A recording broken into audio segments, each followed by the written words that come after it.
We're gonna continue to talk about this count data model. Right? So last time we already started to introduce its background and the basic setup. Right? So today we're gonna talk about the details. So count data model is one of our limited dependent variable models. Again, we talk about that. Right? So what's the nature of this count data model?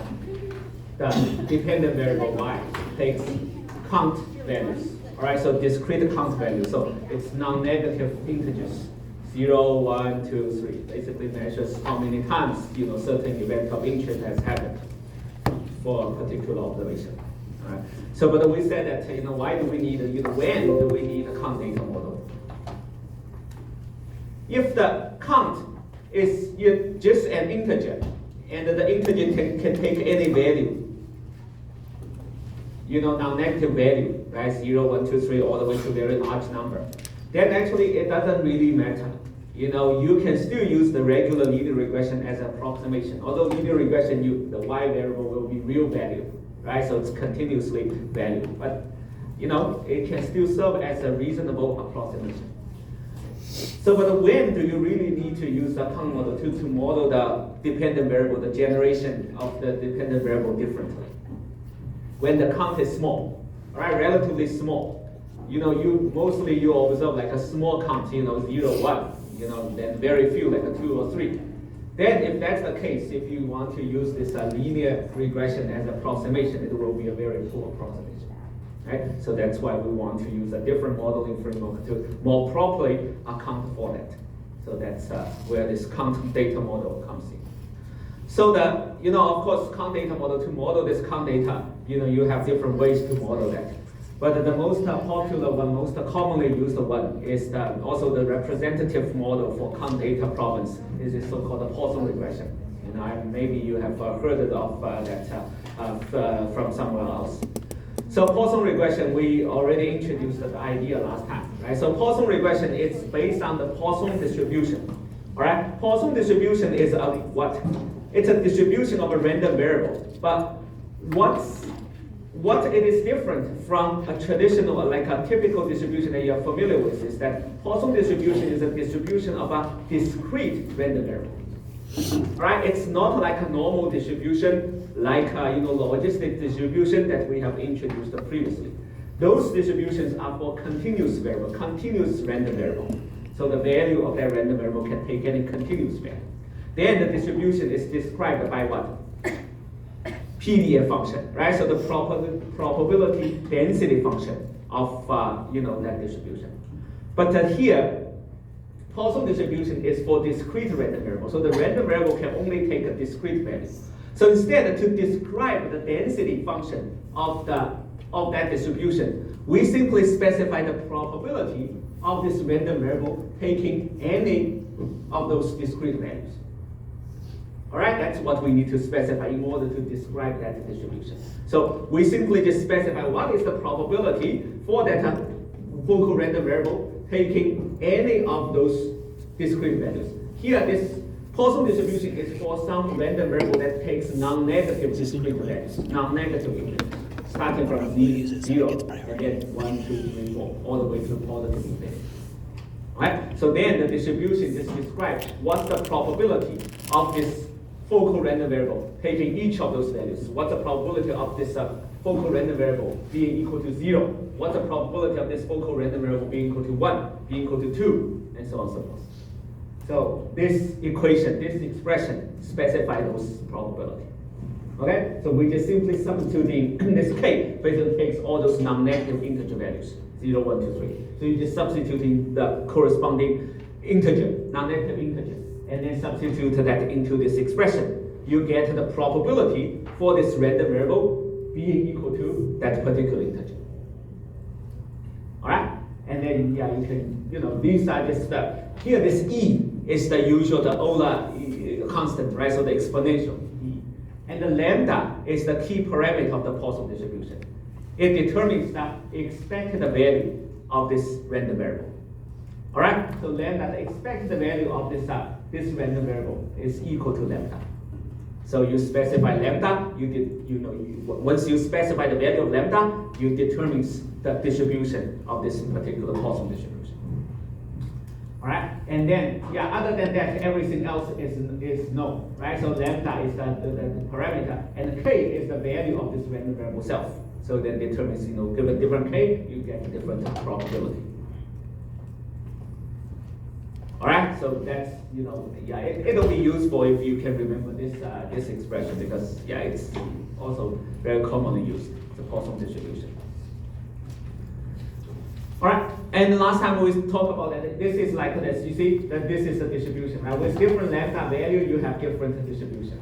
Okay, again, this is the, under different lambda value, then what is the probability, when the variable takes certain different k value, right? So, if it's very easy to understand, right? If lambda is 1, that means the expected value of this Poisson distribution is 1. Okay, so then most likely the random variable will take what value? If the expected value is 1, most likely what value we will see from this random variable's general realization? 1, and around 1, 0 or 2, right? And it's very unlikely for you to see very large values if the expected value is 1. Right? Similarly, if the expected value is 10, what's the most likely count that you're going to see? 10, around 10, right? 10, 9, 8, 11, those are the most likely values. But instead, if it's very small, 0, 1, it's not very likely to be seen. And also very large value, it's also not very likely. All right, so that's the idea of this Poisson distribution. So we said that, for a distribution to be a valid distribution, what does that need to satisfy? First of all, each of these values has to be non-negative for sure, right? So that can be easily verified. You just, you can, each of this component in this expression is non-negative. So the whole thing will be non-negative. And then another thing, more importantly, is what? These are probability, right? So then, if we add up all the possible value of k's, these probabilities should add up to 1. All right, so that's actually a very interesting property of this one. That's why we have this expression. You can see if we add up this expression for k from 0 all the way to positive infinity, we can show that it adds up to 1. All right, so that's the interesting part. You see all those values, right? So if you add up all those values from 0 all the way to infinity, it adds up to 1. So that makes this distribution a valid distribution. All right. Okay, so again, first make sure you understand this Poisson distribution. Now, one very important property of a Poisson distribution is that its expected value is lambda. We already talked about that. That's the key parameter of lambda. But also keep in mind the variance of a Poisson, a variable following Poisson distribution is also lambda. All right. So in other words, if a variable follows Poisson distribution, its expected value is equal to its variance. There's only one degree of freedom, so only one parameter that you can set. This is unlike many usual distributions, right? So like a normal distribution, you have two parameters to be set separately. The mean and the variance. So given the mean, the variance can change, right? So but here it's not. All right, given the mean, the variance is also equal to that value. So if you increase the mean, the variance will increase. If you decrease the mean, the variance will decrease as well. Right? So actually that's an important property, and that's actually later on we're going to talk about it. It's one of the major limitations of this Poisson model. All right, so that's the Poisson distribution. All right, so that's just the distribution for a random variable. Now, how do we do regression? How do we apply that to our regression? We are coming up with a regression model, right? So model the relationship between x variables and the y variables. Now the problem is now the y variable follows those y variables are those counts, right? So that we want to borrow this idea to model that. So we want to come up with a regression model. So how to do that? First of all, think about why do we want to introduce this Poisson distribution?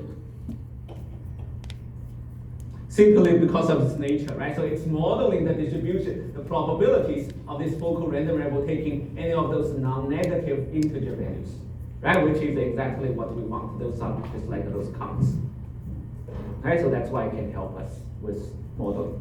Now, how to model that?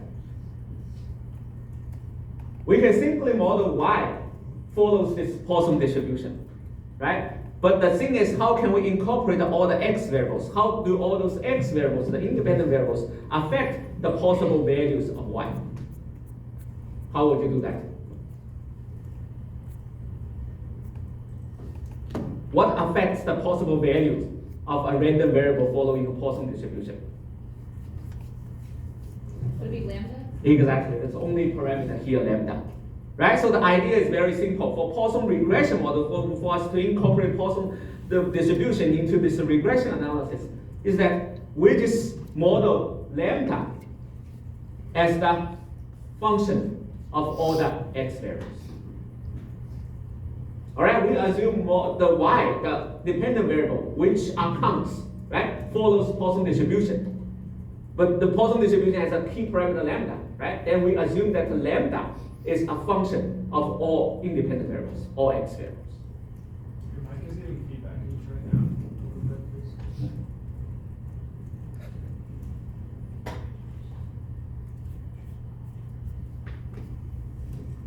Right, hopefully it's better. Right, so then what function should we use? Can we simply use, say, lambda is equal to a linear function, the usual linear regression function of all the x variables? Can we do that? Lambda is equal to, beta 0 plus beta 1 times x1 plus beta 2 times x2, so on and so forth. Can we do that? Is lambda greater than or equal to 0? Yeah, so there's important restriction on lambda, the requirement on lambda. Lambda has to be non-negative. Right, lambda is the expected value of this y, and this y will take more non-negative values. So lambda has to be non-negative. Lambda cannot be negative. All right, so then if we just model lambda as a linear combination of x, then there's no guarantee that the linear combination of all the x variables, right, with beta, everything, will always be non-negative. No guarantee of that. So we cannot simply do so. Then how can we come up with a function of all the x variables to ensure that that value is always positive, always non-negative? Topic. Hmm? Topic model. Topic, yeah, it's good, so we can do topic model. But here we don't need to embed another model inside that. There's a very simple and also very common specification that we often use. If we want something to be always non-negative, we just put, like a very flexible, a function with very flexible values, right, into the exponential function. All right, to a linear combination of all x variables. So this one, in the exponent, you can take any value, positive, negative. You can go negative infinity. It doesn't matter. Okay, but then all this entire linear combination of x variables will be inserted into this exponential function as exponent. So it's e to this one. Is this expected value or? No, not the expected, exponent. You have exp and e on the bottom equation. That's the same. That's the same. Exp is just people use when they want to write everything on one line. That's who they use exp. But use e to the exponent. That's the more kind of standard mathematical equation. But exp is save some space so that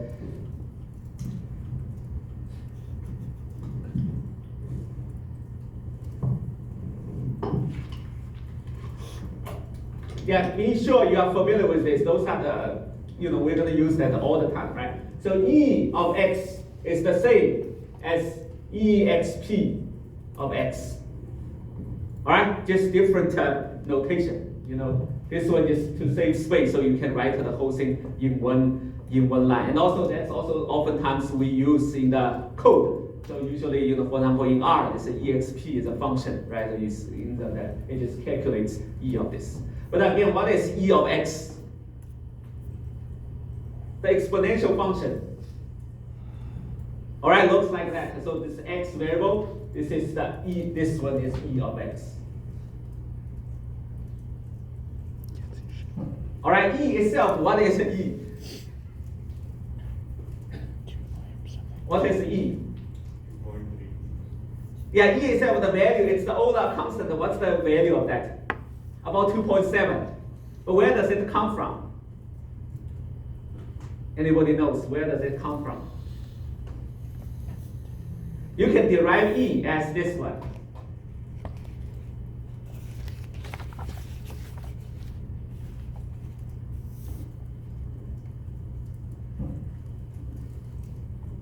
All right, you do this 1 plus 1 over n, and then to the n's, and then you keep increasing n.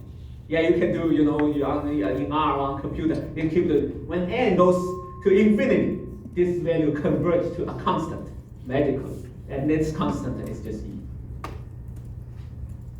All right, so this one for any of you who are kind of specialized in finance, you should know that this is how we calculate this compounding the interest. Okay, then infinite compounding, when you do infinite compounding, and how you do that, how you calculate the future value, then you get that E of R of T, E to the R of T. All right, so that's how you calculate the future value of a certain financial asset, things like that, if you want to do infinite compounding. All right, but anyway, yeah, this is some background knowledge. But anyway, you just need to know this is just a constant. You can forget about it. This will just tell you where it comes from. But you can forget about that. It's constant, but it's a very important constant. It's like a magical constant. Comes from all those things, and all those different. E also has the a lot of series. The limit of those series. Eventually will end up in E. All right, so it's very magical. It plays a very important role in all those mathematical analysis. So yeah, be sure that you are familiar with it. But anyway, for our purpose, all you need to know is this is a constant, and E to this x, it's a function. It's called exponential function, and the function looks like that, E to the x. All right, so take a different x value. That's the E to the x. When x goes to negative infinity, E to the x converges to what? 0. All right? When it's to positive infinity, of course, it goes to infinity. And this is also where you often hear say exponential growth. This is called exponent. This curve is called exponential growth. You see, when x increases, it increases a lot. All right? This relationship, this shape is called exponential growth. Okay? And this is exponential function. All right, so the key thing, the good thing about this one is that it's always non-negative, right? It's always positive. When x goes to negative infinity, it converges to 0. But otherwise, for all the possible x, E of x is always positive. So that's the good thing about that. So that's why whenever we need something positive, we insert, that linear that flexible value into the exponential function. Then what we get out of that is always positive.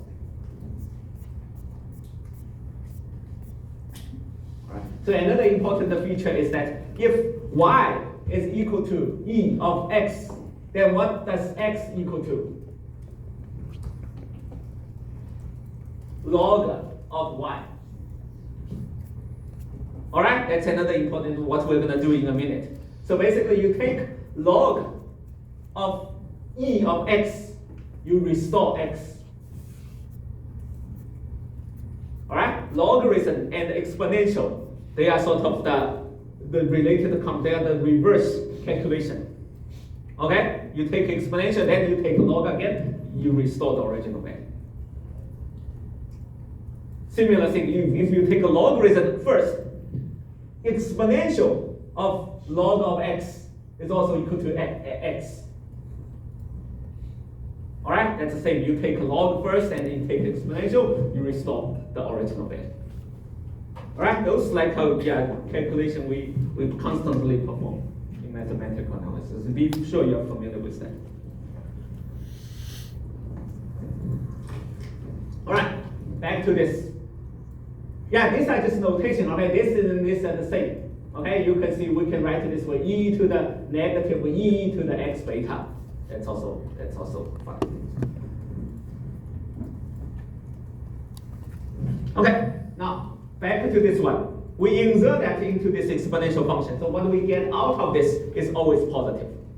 All right, it's always positive. So for this reason, we can simply set this to be the lambda in this Poisson distribution. And this connect all the x variables to the y variable, and can help us develop this regression model. And this regression model is called a Poisson regression model. All right. So as a result, if we model this way, then what's the probability of y taking a certain count? It's equal to this. You see, the probability is just directly follows the expression of Poisson distribution, right? But the difference is that now we replace the standard lambda with this exponential of this linear combination of x and beta. You see, this is the lambda, and this is the lambda. Is that clear? Question? All right, but again, still the count has to be non-negative, right? 0, 1, 2, 3, this, then the same as Poisson distribution. All right, now this is our model, right? So basically for each observation, right? Say each observation I, we have the x variables, right, for that observation. So we substitute it in that, and then we observe the y variable, right, which is a count. So then we know this model specifies the probability of such y value happening given the x variables value for that particular observation. All right, then the only thing we don't know are the betas, right, the beta coefficients. Now how can we estimate those beta coefficients?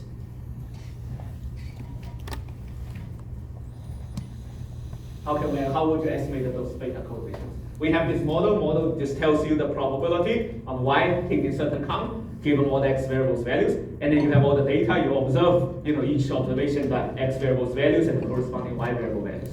Right? What you don't know is that you just want to find out what's the most appropriate data values. Then how would you estimate that? Do you combine this linear regression here? No, you don't need nothing to do with linear regression. Similar to what we just talked about in the last two models, two topics. How did we estimate MLE. Exactly, MLE. All right, so you can write out the likelihood function, and then we maximize that likelihood function and find the solution of those beta coefficient values. So the beta coefficient values that will maximize, will lead to the maximum value of this likelihood function will be the MLE estimator of our model. All right, so that's the idea. So we just write out the likelihood of observing the data that we have. Okay, how to do that? This is actually more intuitive, more straightforward. Because for each data observation, each I, you observe x values, right? And you observe y values. And this model directly specifies what's the probability of that happening. Right? So given all the x variables values, then the probability of y taking this particular count value is equal to this. So that's just the likelihood function for that particular observation. Right? Because this is discrete, so it's very easy to understand. This is just the distribution. This is just the probability itself, and likelihood is just equal to the probability itself. Okay? So and then this one is just the likelihood for one particular observation. Then you have all the observations, say 1,000 observations. Then each one has its own likelihood. Then you just multiply all the likelihood, all the probabilities together. That forms the overall likelihood function. And then this overall likelihood function, everything else is known. The only unknowns are the beta values. So you just search over all possible beta values to find the beta values that will maximize this objective function. And that is your MLE estimator. All right, so that's how we estimated the model. Exactly like I just described. Okay, so this one is the likelihood, the probability of one observation. Observing one observation your data. And then we just multiply everything together. Of course, here we do this trick. You can multiply everything together, then you take a logarithm, in the very beginning, right? And then all the multiplication becomes what? Summation. Addition, summation. Right, so that's that's computational wise, it's easier. It's always easier to do addition, right, summation, than do multiplication. So that's why we often take a logarithm. So then instead of maximizing likelihood, we maximize log likelihood. Are you guys familiar with logarithm? What's the log function?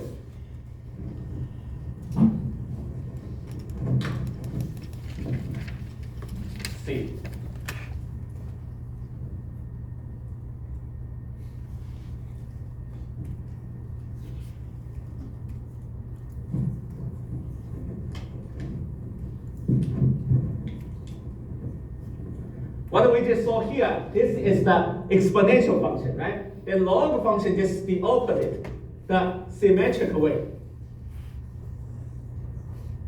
This is log of x. All right? For log of x, you see, the e of x, it's the range of y value is always positive. But log x is the x itself has to be positive, has to be non-negative. All right? But the log of x, its value can take any positive or negative value. So, but the log of x, the good thing of log of x is that it preserves the original monotonicity, right? So the x, it's the same. So that's why we can maximize log likelihood, because it's equivalent to maximize likelihood. You see, it preserves the monotonicity. So when x is larger, log x is also larger. When log x is larger, x is also larger. That's equivalent. So that's why you want to find the maximum value of x. It's equivalent to find the maximum value of log of x. That's why we can do that. All right? We could maximize likelihood, but we could also maximize log likelihood. That's equivalent.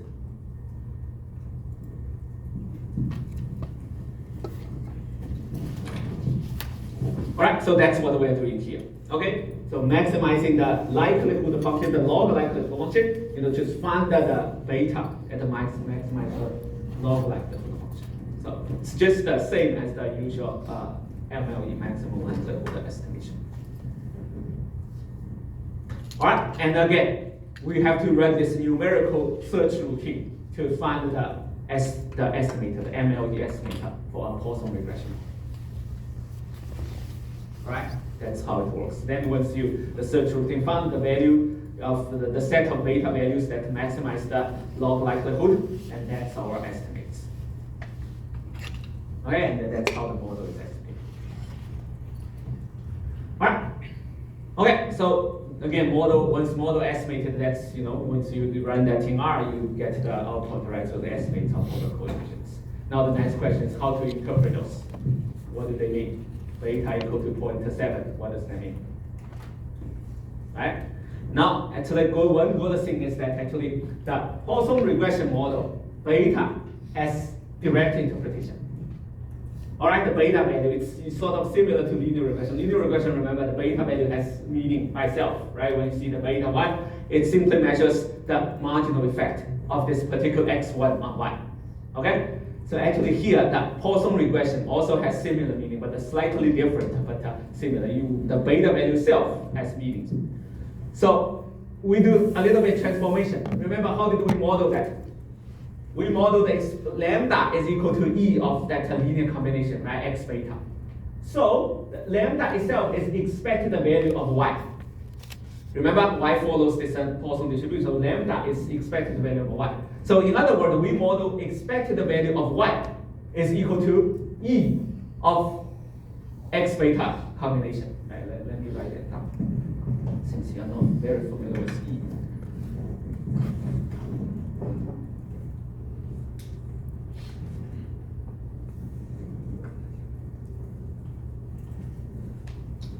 Reason.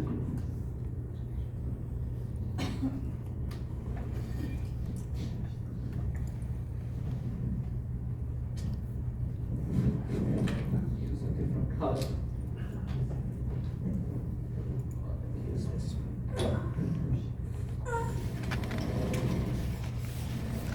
Okay, so what we have is that's what we modeled, right? Expect the value of y is modeled as E to the x beta combination. Right? Then if we take a logarithm of expected value of y, what do we get? E is gone, right? It's just the x beta combination. Again, x beta combination, you can write it out as this.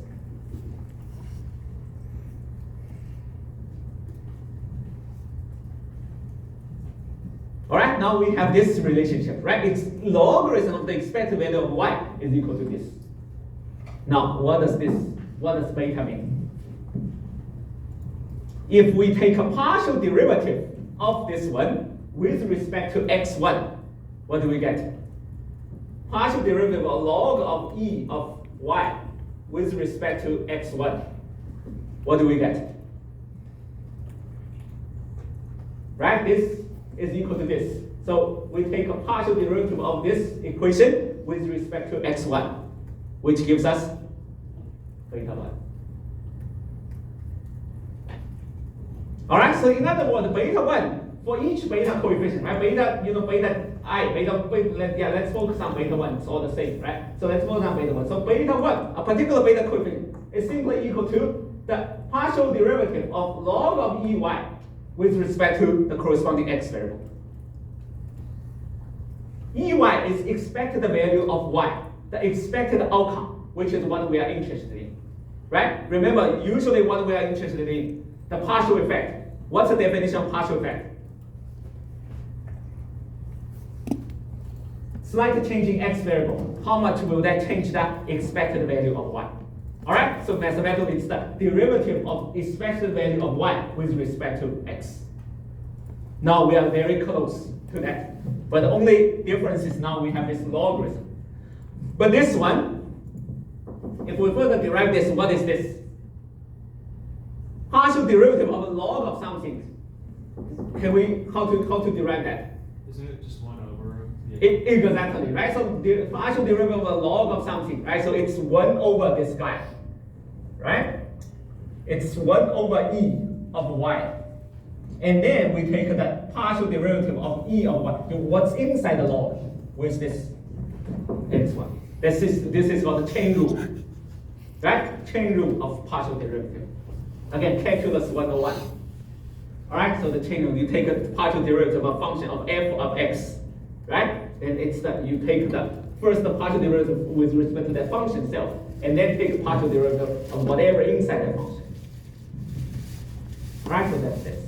Now, what is this one? So what we can write is this, right? Beta coefficient itself is equal to this one times this one. Now, how to interpret this guy?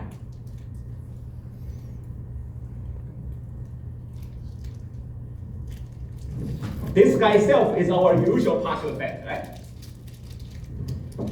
Usual partial effect. How much will x change the expected value of y? Right? But now the difference is now we have this one. What does that mean?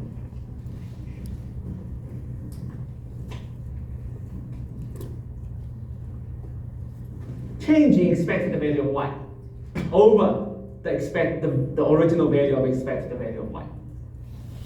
How would you call this? Exactly, percentage change, right? It's the ratio compared to the original value, right? How much, what percentage has changed? So that's it exactly. So the beta coefficient in a Poisson regression model simply measure the impact of unit change in x variable on the percentage change in expected value of y. All right, so in other words, like I said here, what if, say, beta 1 is equal to 0.25? That means if x1 increases by 1 unit, expected value of y will roughly increase by 25%.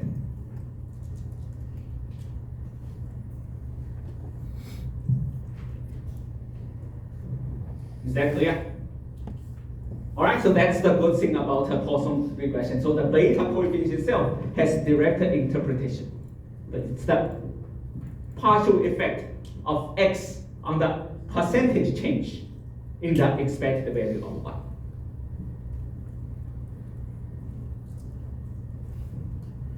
All right, make sure everybody is clear about this. Question? No? All right. Of course, we can further derive that. We can derive the usual, this is a percentage change, but we can still derive the usual partial effect. The unit change in x, how much will that change the expected value of y? Then it's just the beta coefficient itself times this e of x beta. All right, that's the usual partial effect. If you want to calculate, you could also do that. But here, just pay attention. The usual partial effect, we have e of x beta. So that means the partial effect, all right, the original partial effect actually depends on the value of x as well. When x values change, the partial effect changes. That's similar to what we had from the logical regression from the stopping model. This is always changed. So the partial effect actually is not a constant. It depends on the x values. And similar as what we talk about with logistic regression, right? You can do this because because the partial effect depends on the x values. So when we want to, for different observation, different set of x variables values, you have different partial effect for a particular x variable, right? But how do we come up with on average, right? What's the average assessment of a particular x variable on y?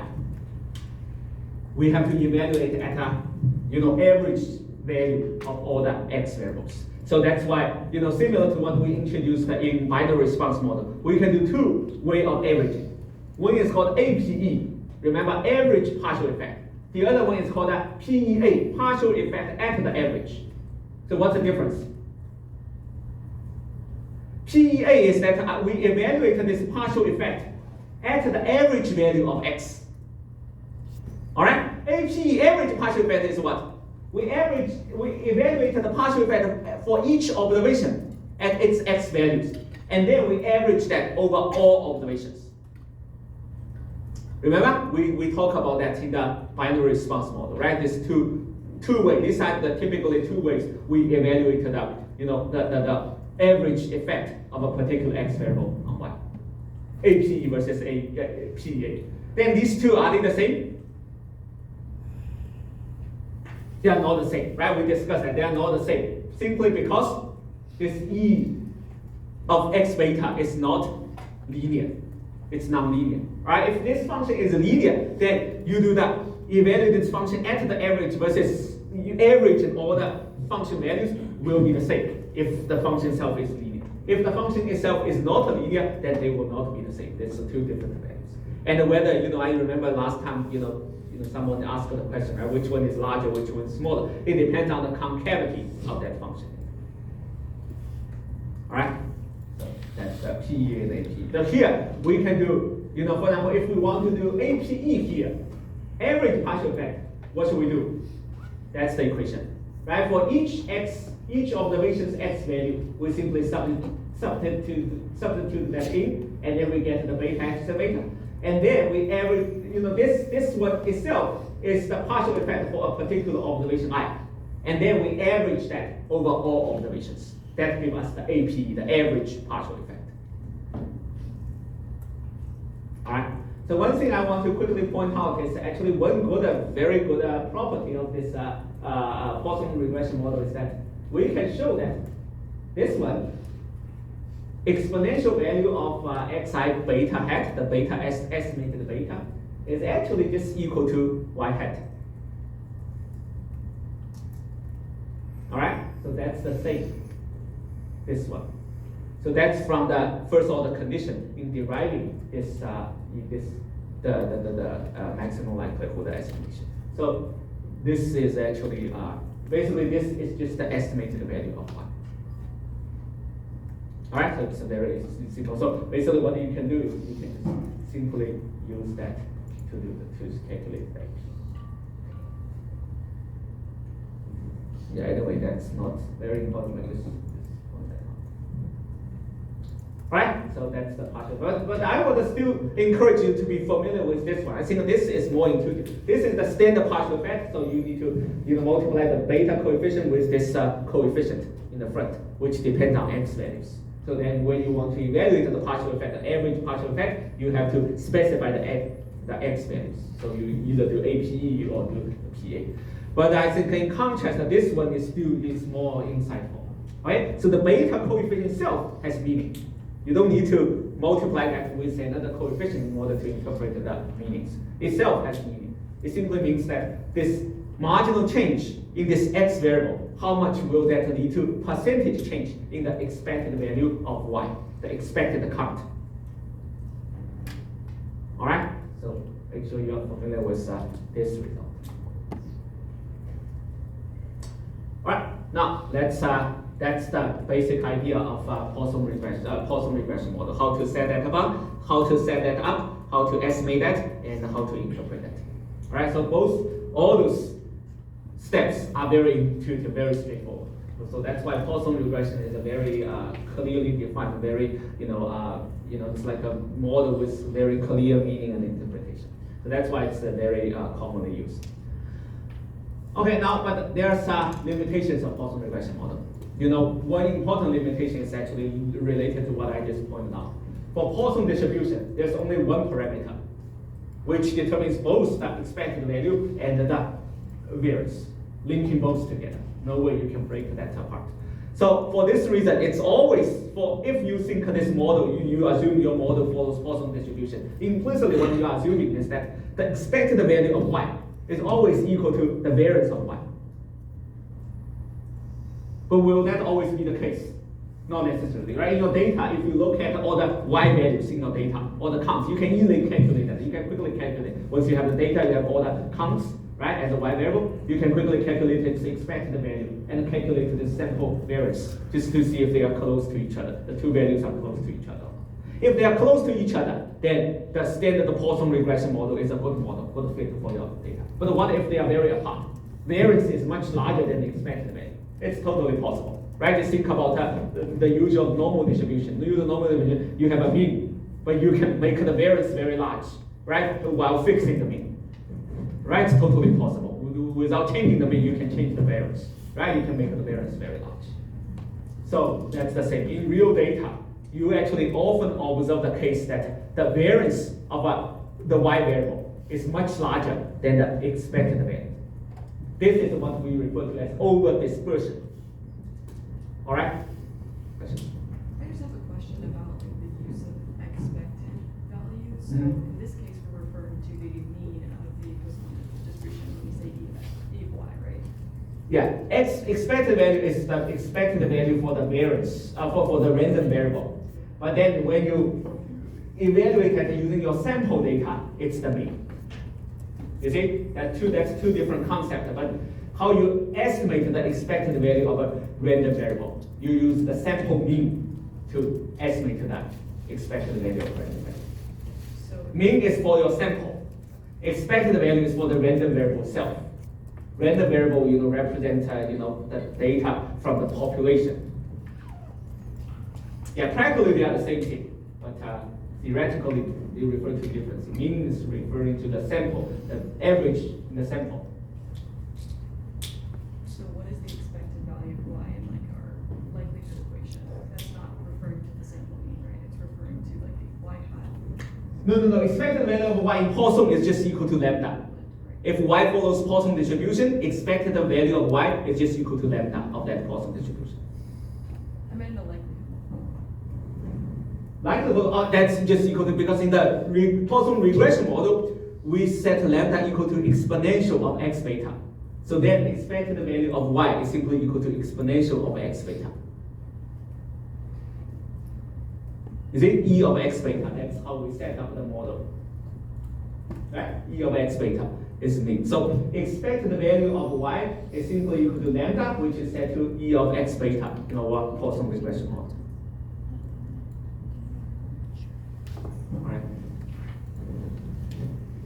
Alright, so again, this one, if in your data, the variance of y is much larger than the expected value of y, this is what we refer to as over-dispersion problem. This over-dispersion phenomenon is very common in reality, in real data set. So more than common, your data will be over-dispersed. Right? Of course, there's another possibility called under-dispersion. This variance is smaller than the expected value of y. But that's not very common. That's unlikely to happen in the real data. So most likely, you will run into this over-dispersion problem. So then if your data is over-dispersed, then that means the Poisson, the standard, the basic Poisson regression model is not a good fit for your data. Because the Poisson regression model implicitly assumes that variance is equal to mean, right? So then you should have similar values, otherwise it's not a good fit. Then what can we do? Well, then we have to generalize, extend the standard Poisson regression. Then that leads to the next model that you may have heard of. It's called a negative binomial model. Have you heard of that model? That's another commonly used model for counter data problem. All right, so you can view you can view that model, negative binomial model, as an extension of the standard, the basic Poisson regression. So, all right. So, but before that, let's quickly talk about this: how to quickly test whether my data has this over dispersion problem or not. You can run this very simple test. So the idea is just compare this variance to the expected value. So statistically, for your sample value, you can calculate this statistics, right? Essentially just resemble the ratio between variance of y versus the expected value of y. So, you just calculate this. This is the sort of the variance, the sample variance of y. And this is the expected value. Okay, this again, yi hat, we said that in Poisson regression, you can derive that yi hat is actually equal to this one, exponential of x beta hat, which is the expected value of y. So that's why you can just simply use this yi hat into your model. So it's just simply equal to this exponential of x beta hat. So that's why this is the sample variance, right? The yi to yi, how much it's different from the expected value of y. And then you take the square and then calculate sum of square. So this is just the sample variance. And then you divide it by this, the sample mean. This is the sample mean. So you get, and then you correct for this degree of freedom, all right? So yeah, basically this one, you can view that this statistic is just an estimator of this sigma square, which is the ratio between variance of y and expected value of y. So what we want to see is that how, for the standard Poisson regression model to fit well, what value should we see for this estimated value of this sigma square?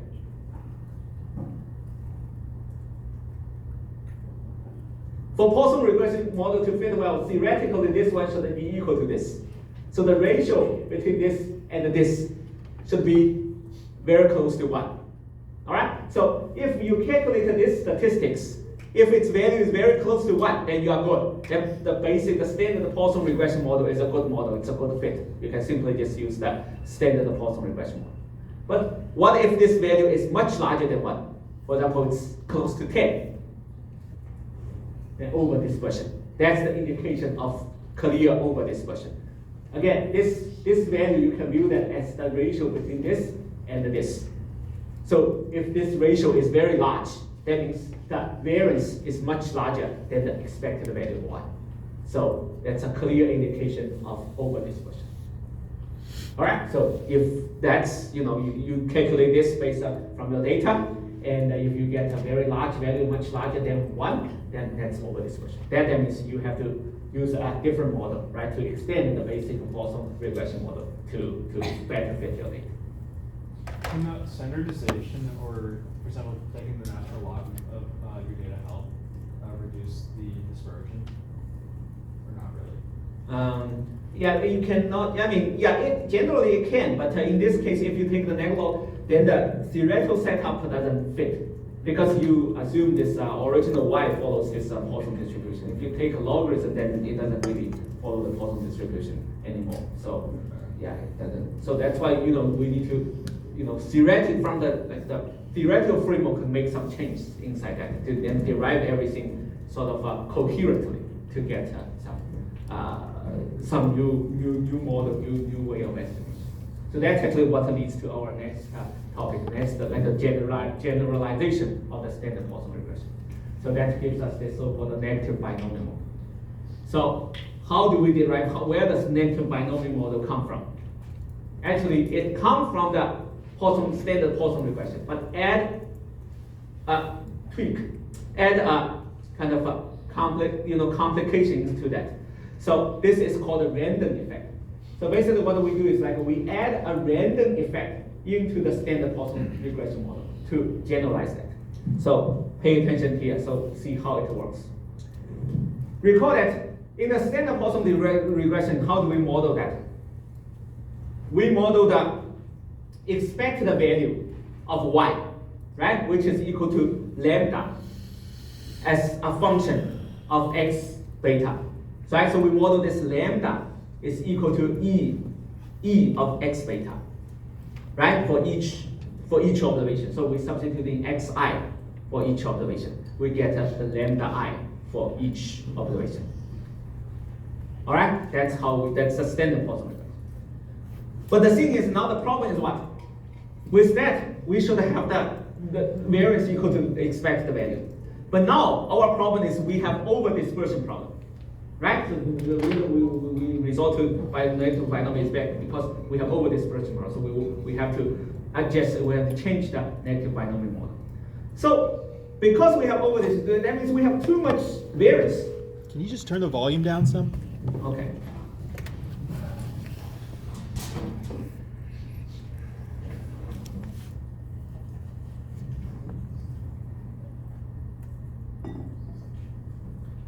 Now we have too much variance, so that means those variance cannot be explained by the standard Poisson regression model. We can more variance that can be more variance in our data than what can be explained by the standard Poisson regression. So we want to add more variance into our model. We want to allow our model to account for more variances from observation to observation. All right, so that's the idea of that generalization. So then how can we achieve that? By adding random effects, the so-called random effects, into the model.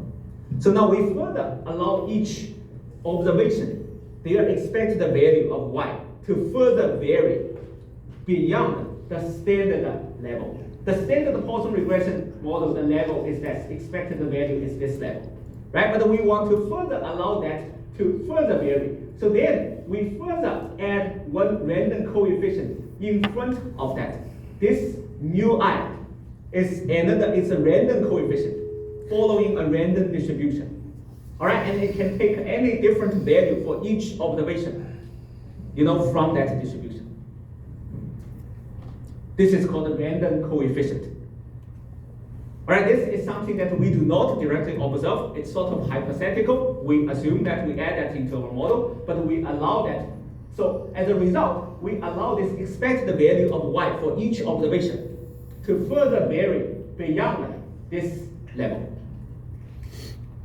All right, so we add this coefficient, which takes a random value from a certain distribution.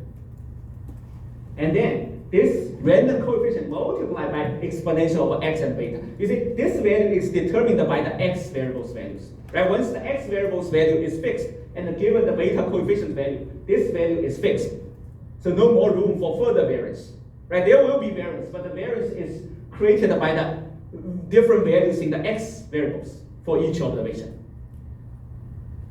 Is that clear? So for each observation, once you have the x variables value, this e exponential xi and beta is determined. Right? So no more room for further variance. But now what we want is we want more variance because we observe more variance in our data, right, than what can be explained by the standard Poisson regression model. So that's why we want to add this additional random coefficient in the front. Okay? We further allow each individual observation's expected y to further vary beyond what can be explained by exponential of xi beta. That's the idea. Question? Does the individual random coefficient need to be greater than 1 to maintain that lambda is greater than 0? That's a good question. No, it does not need to be greater than 1, but it does need to be greater than 0. Okay? Because this product itself now becomes the expected value of y, now becomes the new lambda I. So because lambda I has to be non-negative, then we know that exponential x beta is always positive, right? But for the product to still be positive, we require this one to be non-negative, to be greater than 0. All right. So this lambda I is just a random variable for a certain distribution, but it's always greater than 0, and takes those random values from this random distribution, and it's always positive. ESMS students in here. Now the question is, then what distribution should we choose for this mu I in order for it to be always positive? And we must choose some distribution whose range for the x values is always positive. Right? So there's a lot of choices that we can consider, for those type of distribution. But for this very commonly used distribution, very popular distribution for modeling for positive values, always positive values, is this one, so-called gamma distribution. All right, this is a very flexible distribution family. So, this distribution is the density function is defined this way. All right, and it has two parameters, alpha and beta. One is called the shape parameter, one is called the scale parameter, two parameters. So with different value of this two parameter, you can approximate any, lot of flexible shape of the distribution. All right, so that's why it's a very commonly used. But the key thing is that the x values allowed for this gamma distribution is always non-negative. It's always positive.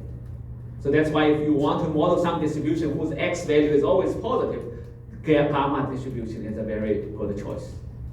All right, notice that we cannot use normal distribution, right? Because normal distribution, the x value can be either positive or negative, so it doesn't fit, what we want here.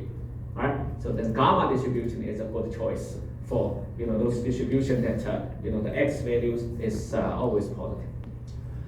So, but like I said, the gamma distribution has two parameters, alpha and beta. But for our case, in deriving this negative binomial model, we make it simple. We let the two parameters be the same. So only leave one parameter. So we let alpha and beta be the same and equal to theta. All right, only one parameter. So that's then this general distribution, the density function form. Now it's simplified into this. Right here, this one is the gamma function. Gamma function you don't need to worry about. You can think of that it's a generalization of the factorial operation into a continuous value. We know factorial distribution is for the integer, right? Certain integer, the factorial is equal to k factorial is equal to k times k minus 1 times k minus 2 all the way times 1, right? So that's the factorial. So gamma function, you can think of that as a generalization of this factorial function into the continuous value. So theta can be any continuous value, it doesn't need to be integer. Anyway, it's just some function of a theta value. All right, and then the theta itself, and this is the nu is the random variable itself, and that's the exponential using the exponential function. So you see, the density function, everything else is known, right? Once we know theta, this density function is clearly defined, and that's what we assume. So that's what we assume for this random coefficient to follow. All right, we just assume this random coefficient follows this gamma distribution, which is defined by this density, the PDF function. Now, how does that work? Every time for each observation, right, we do a random draw from this distribution to draw a value of ui. Okay, and then multiply that ui by exponential of xi beta. Again, xi is the xi value for that observation, which we observe in the data. Beta is the coefficient that we want to estimate for. All right. So, but this one, what we add is just a random draw from this gamma distribution to take out one possible ui value, and multiply that ui value to exponential of xi and beta, and the product becomes the new lambda I for that observation. And then the yi should follow Poisson distribution governed by that new lambda I. All right, so that's the negative binomial model. That's the generalization that we do by the beyond the Poisson regression. You see, very, very closely related to Poisson, but just by adding this random coefficient to that to allow for more variance, so that we can probably account for this over dispersion problem. Is that clear? Make sure you understand this setup. All right, that's how where negative binomial model is from. Now allow each observation, right? Yi still follows a Poisson distribution, which is governed by the lambda I, right? But unlike the standard Poisson regression model where lambda I is simply equal to exponential of xi beta, now we say this lambda I is equal to exponential of xi beta times this random coefficient ui, which is a random draw from this gamma distribution.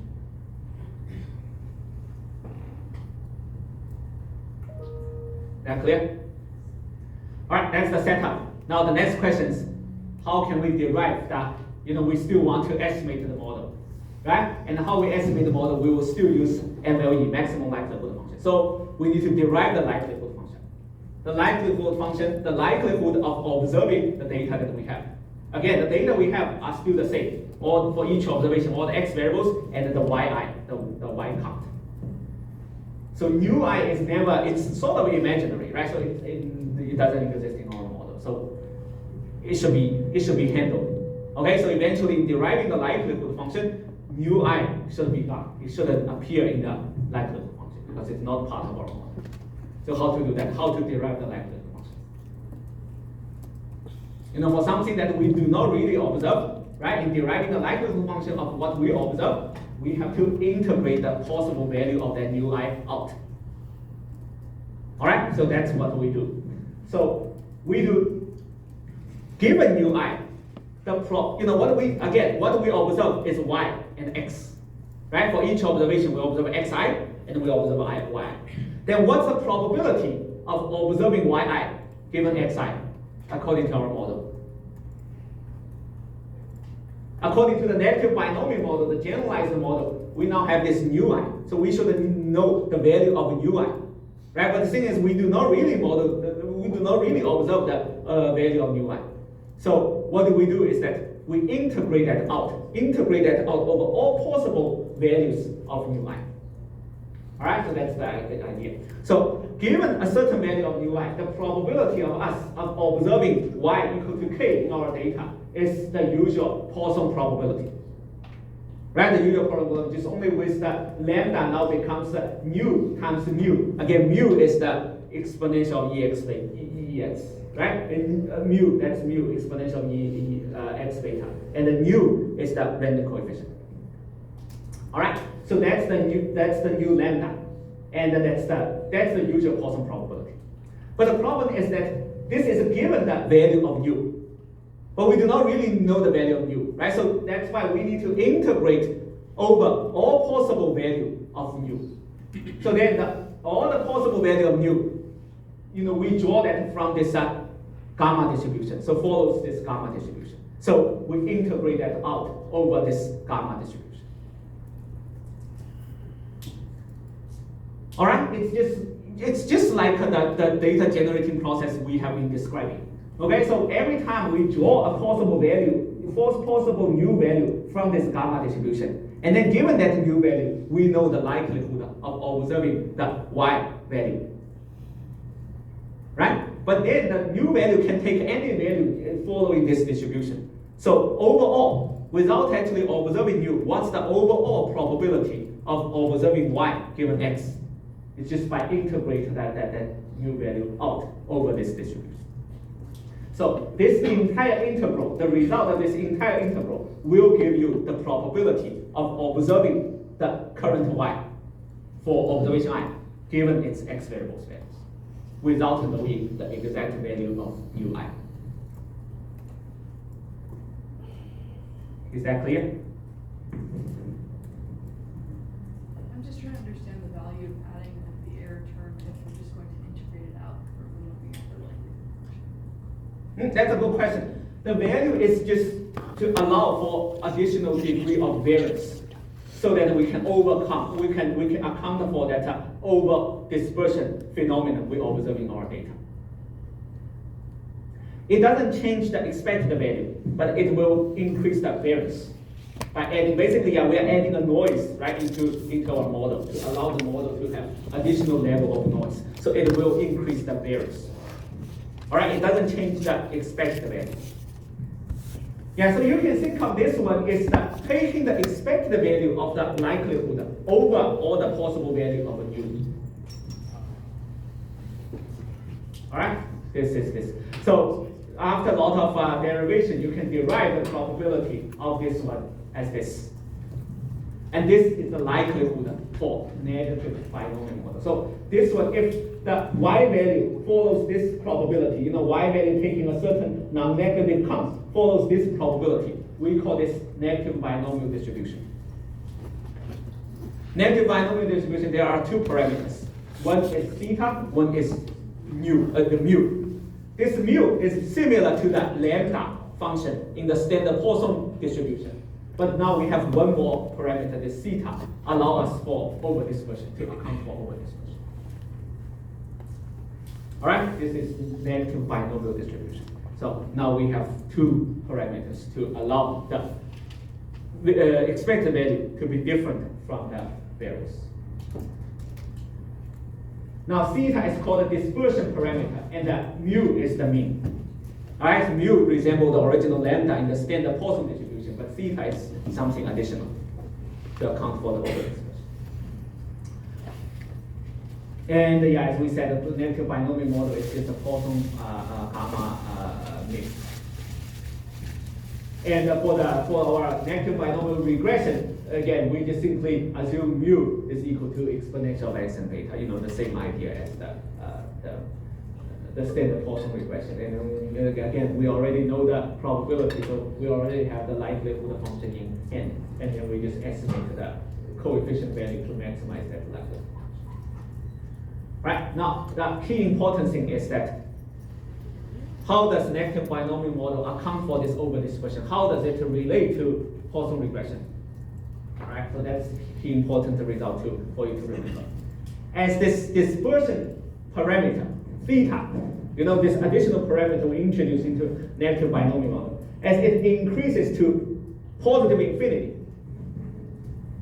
this negative binomial distribution will converge to Poisson distribution.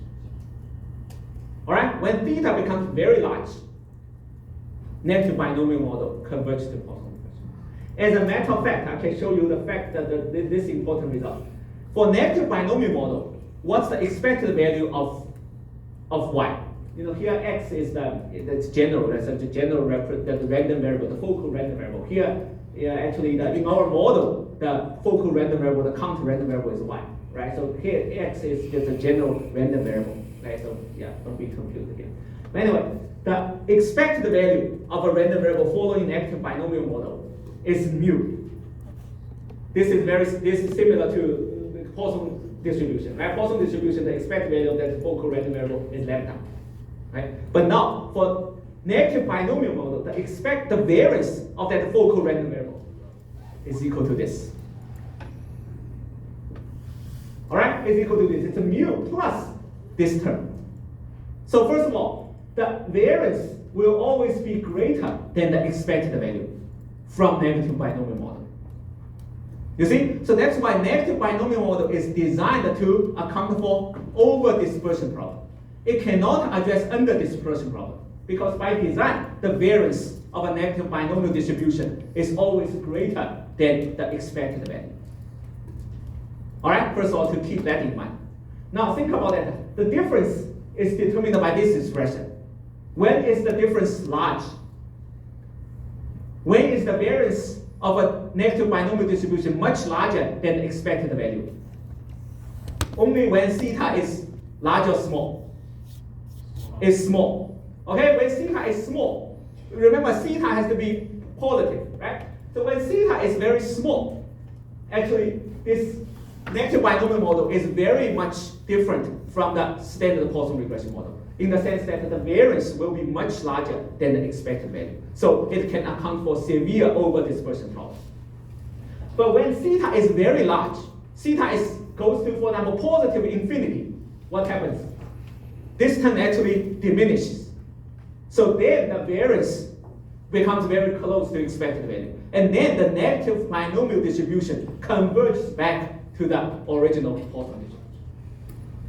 All right, so in this sense, keep in mind this theta, this dispersion problem actually determines how severe your over dispersion problem in your data. So if theta is very small, that means you have severe over dispersion problem. If theta is very large, that means you don't have really over dispersion problem. Actually, you can approximate your data pretty well using a standard Poisson regression. All right, so then you need to estimate the theta from your data, and then just depending on the value of theta, you can determine, okay, whether your data is the over dispersion problem or not, whether the standard Poisson regression problem is a good fit or not.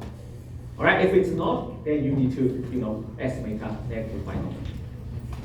Alright, so make sure this part of this result is very important. Make sure you understand the link between negative binomial model and the Poisson, the relationship, how negative binomial model will eventually reduce back to the Poisson regression.